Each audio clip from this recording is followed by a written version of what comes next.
Good evening, my dear students. Myself Prashant sir. Today I recite you the poem Dust of Snow. That's a very beautiful poem for you, which is composed by Robert Frost. बच्चों, Robert frost एक American poet रहे हैं. Mostly इन्होंने rural areas के बारे में लिखा है, ग्रामीण क्षेत्रों का अध्ययन बहुत करते थे और उससे संबंधित कई कविताओं को आपने मेंशन किया है. संसार के इस पूरे लिटरेचर के संभाग में बहुत खूबसूरती के साथ आपने इस कविता को लिखा है और बहुत अच्छे तरीके से आपने इसे बताने का प्रयास किया है. Dust of snow. स्नो प्राकृतिक बर्फ होती है, आर्टिफिशियल को आइस कहते हैं, जो हमारे फ्रीजर में जमती है, फ्रिज में जमती है, फ्रीजर में, उसे हम आइस कहते हैं. कृत्रिम जो आर्टिफिशियल होती है उसे आइस कहते हैं और जो नेचुरल होती है बच्चों उसे हम क्या कहते हैं? स्नो कहते हैं. डस्ट ऑफ स्नो, बिल्कुल बारीक, बहुत बारीक, very micro pieces of snow are called dust of snow. ये जो कविता है बच्चों रॉबर्ट फ्रॉस्ट की, जो कि एक जाने माने अमेरिकन पोइट थे, उनकी है और बहुत अच्छे से आपने लिखी है. ये 8 लाइन्स में है. पहला पद जो 4 लाइन्स का है वो कवि की नेगेटिविटी को शो करता है. ध्यान से सुनिएगा. लेकिन second stanza shows the positivity of the poet.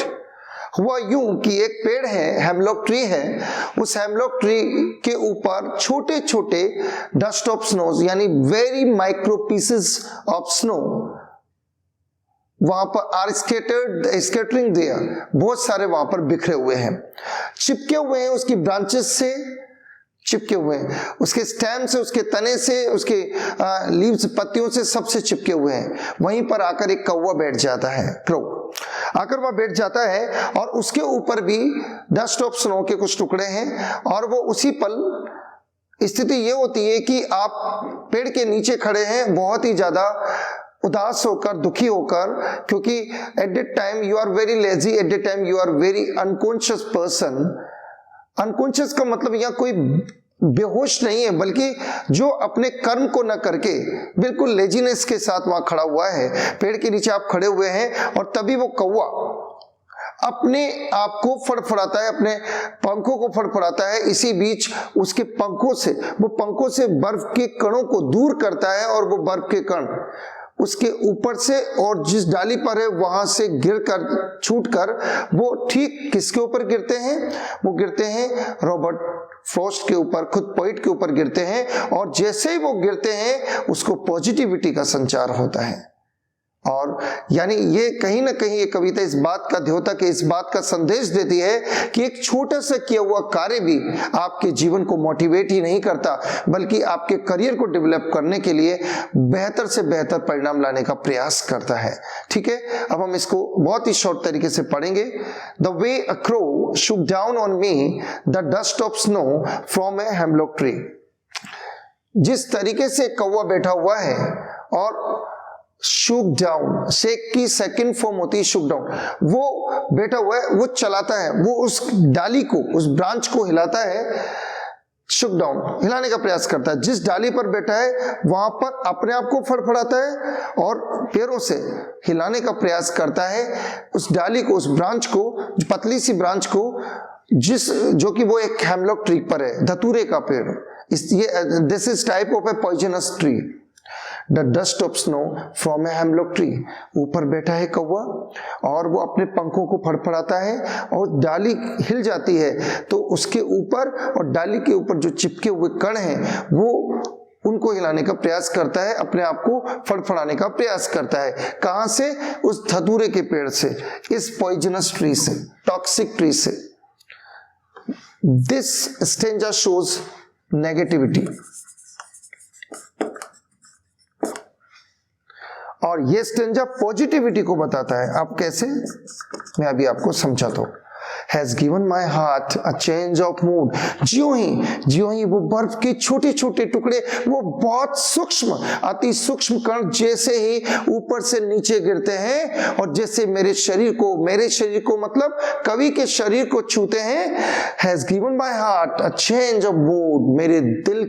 मेरे दिलो दिमाग की मनोदशा को वो सूक्ष्म कण बदल देते हैं. उनकी ठंडक मेरे अंदर के लेजीनेस को दूर कर देती है. And saved some some part of a day, और वो दिन जो दिन बचा हुआ दिन था, आई हैड रूइड, जिसे मैंने बर्बाद कर दिया था। रूइड का मतलब है यहाँ पर रिग्रेटफुल, जो जिसके लिए मैं पछता चुका था, जिसको मैं छोड़ चुका था, जो समय व्यतीत हो चुका था, वो तो गया, आधे से ज्यादा समय गया, लेकिन उसके ऊपर कण गिरकर उसको ये एहसास कराते हैं कि अभी भी मेरे पास आधा दिन शेष है, रेस्ट है, और बचे हुए आधे दिन में I can do the rest work in the rest time surely. अब आप देखिए कितनी खूबसूरती से कविता रॉबर्ट फ्रॉस्ट ने लिखी, बहुत अच्छे से। यानी पहला स्टेंजा बताता है नेगेटिविटी को, वो आलसी है, उस समय he is not doing anything, He don't want to do anything. He doesn't want, वो कुछ भी नहीं करना चाहता। अब देखिए अब, और वो कुछ नहीं करना चाहता, ऐसी स्थिति में देखिए, has given my heart a change of mood, जो ही बर्फ के छोटे छोटे टुकड़े उसके शरीर को छूते हैं, उसके खुले ऑर्गेन्स को छूते हैं, तो has given my heart, मेरा दिल बदल जाता है, मेरे मनोदशा बदल जाती है, मेरे दिल और दिमाग का सेंस बदल जाता है, और जो समय बचा हुआ था, जिसके लिए मैं पछता चुका था, उस समय के अलावा जो समय बच गया था ना, अब उस समय मेरे अंदर एक एनर्जी आ जाती है, एंथुजियाज्म आ जाता है, विगर आ जाती है, यानी जोश आ जाता है।